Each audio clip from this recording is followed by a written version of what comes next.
We are recording on TikTok. We are recording on my microphone. Good morning, everyone. Welcome to yet another episode of 10 Unedited Minutes with Marlena.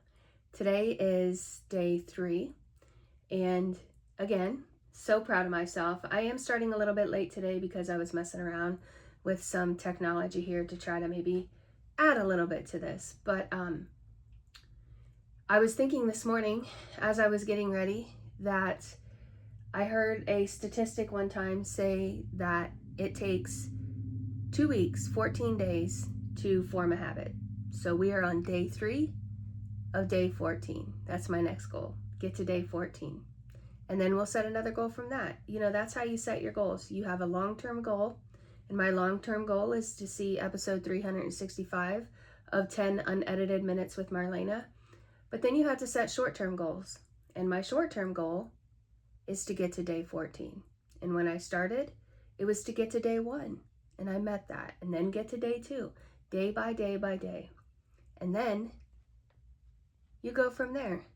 And I always find too, when in terms of setting goals, that if you put little reminders around of your long-term goal, that keeps you on track, keeps your brain focused on it.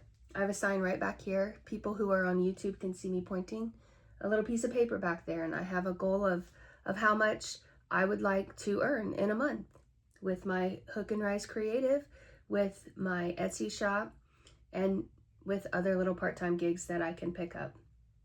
But here we go. Today, I did not see, this is why 10 Unedited Minutes with Marlena can just go off the rails and go anywhere. I didn't expect to start out talking about goals, and I forgot to set a damn timer. So bear with me here. We got to set that timer.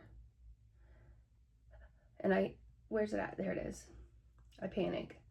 10 minutes. And we are already, 2 minutes in? So if we end a little bit early today, we're not going to be hard on ourselves. Anyway, I didn't expect to start out talking about goals. I expected to lead into AI. I wanted to touch on that today. Let's pay homage to this beautiful, delicious cup of chocolate and milk and coffee. I don't know. I don't know what to call it, but it's good.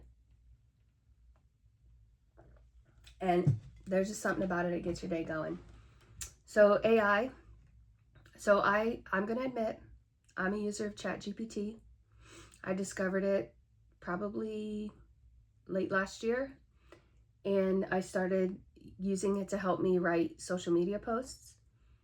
And then I've been using it ever since. I will say that in my experience, it is easy to get used to just going on ChatGPT and just letting it do everything for you. And I don't want it to be that way for me.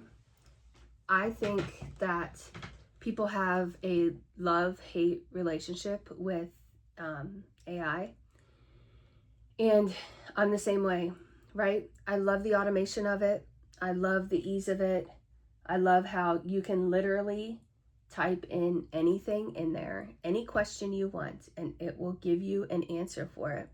And the way it gives you that answer is it goes out and it scrubs the internet for other people's entries, and it kind of analyzes that and then puts it all together in something that makes sense. It's actually borderline creepy how much ChatGPT kind of gets to know you and your personality and all that stuff. But that's the love I have of it, right? But there's something that I don't love about it, and that's the technology it takes for it to become a thing. And we have data centers going up all over this area. And I've done my research on these data centers, and I get it, right? I'm an economic development girl. I get it. They are going to create jobs. They say they're going to create jobs. I don't even know. But the research that I've done says that they use large amounts of water. They have to drill a lot of wells because it makes sense, because these data centers are buildings full of computers, right? And when you're running a bunch of computers, fans and motors and stuff are running, and those computers need to stay cool. They need to stay at a specific temperature to run. So you have to have a way to cool down these computers. And the more we fall in love with AI and the more we fall in love with ChatGPT, the harder these computers and this technology has to work, because the other thing that we want is we want it instantly. We want that information within 5 seconds. Even me, when I'm using ChatGPT, if it has to think for like 5 seconds, I'm like, what's going on there, Chatty? Is something wrong? But yeah, I haven't formed like a solid opinion on these data centers yet. I just know that they are not very good for the environment. And they're taking up large amounts of land.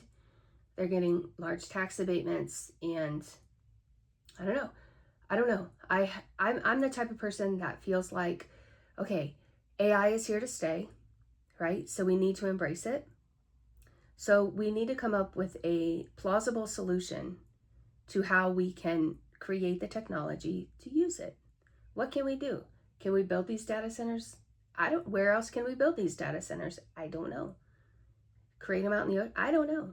Put them out in the ocean? Can you cool with salt water? I don't know. But anyway, I'm a lover of ChatGPT in terms of the ease it brings into my life. However, there is another side to that too. I think people rely on it too much, and especially our up and coming generations, right? I know school teachers. As I said yesterday, I'm a substitute teacher. I'm in those trenches. School teachers hate it. They do not like it at all because students are using it as a replacement to learning. They go on there, they type in the question to ChatGPT, and they get the answer. Our kiddos need to think for themselves. They need to learn how to use special deep muscles in their brains to think for themselves, and they're not doing that. And that scares me. And I got to be that same way. You know, when I was starting to rely on ChatGPT. I'm writing up or creating pricing guides and stuff for my Hook and Rise Creative. I go into ChatGPT and I say, all right, this is what I want. Help me write a flyer for it. Help me create a flyer for it. And yesterday, this is a perfect example. Yesterday, I went in there and I said, I need to start outlining my services for Hook and Rise Creative. So we started with, what was it? Branding, I believe. And it came up with this branding package for $250, and it included logo design. I can't remember what it was, but it included all these things. And then I went back to ChatGPT and I input these graphics that I created last week with prices on it. And I had posted these graphics to Instagram, and the one base package for my branding services was $300. And I said, Chatty, what's up with that? This looks like what you just told me was worth $250. And it said, oh yeah, it's a good time to Chatty is very positive, and she is very good at pumping you up. Let me tell you that. So it was giving me like conflicting answers on the same topic. That's the short of that story. And that made me step back and say, Marlena, you need to start using this as a tool and stop using it as a replacement. And that's where I was leading to with this whole AI thing. I think AI is here to stay. I think we need to teach our up and coming generation and even ourselves how to use it as a tool. As a tool. That's important. Not as a replacement. I'll admit, when I was sending resumes out, I was using ChatGPT to write my cover letters and to modify my resume. And the reason for that is because on the other side of that equation, employers who are looking for new employees, new hires, are also using AI, and they run your resume through an automated system. And if it doesn't pick up specific keywords, you just kicked out. You just get kicked out automatically. And maybe that's why I wasn't getting anywhere. I think it was a divine thing with God that I wasn't getting anywhere truly. But when I talked to some people in the, on the other side of the industry in HR, they would tell you, run your cover letter, run your resume through ChatGPT, plug in the job description, and it will integrate keywords into your resume and into your cover letter. So the way to do that, I think, the way to use a ChatGPT as a tool for that reason, write your cover letter yourself. Sit down, write your cover letter, modify your resume, spruce it up, and then take the job description and then copy and paste all of that stuff into ChatGPT and see what it comes up with. And for God's sakes, read it. Do not submit anything without reading it first, because ChatGPT may be a computer and everybody may think it's perfect, but it's not. It's not. Sometimes it will embellish you, and I don't like that. I don't like that on a resume. I need to be honest. I want people to see what they're getting from me from the get-go. And yeah, that maybe that's the problem. I don't know, but I just got so frustrated with applying for jobs that I just decided that I was putting in, 4, 5, 6 hours a day into creating resumes, creating cover letters, that energy could be focused elsewhere. And this is where I'm focusing it now. And it's great. It's a beautiful thing to have a direction, to know where you're going, to know where to focus your energy. And when you're out there looking for a job in the trenches, you're just all mixed up. And wow, did I even take a breath today? We have 40 seconds left of this show, and there was a lot more I want to talk about, so maybe I'll just save that for tomorrow. But anyway, I hope your guys' day goes well. Maybe the sun will come out a little bit today here in Ohio. It's rainy. The forecast shows rain, and it's May. So it's spring in Ohio, and it's going to rain, and it's going to be cold, cooler, whatever. Anyway, have a blessed day. I love you. Pray for me. I pray for you every day, and I will see you later.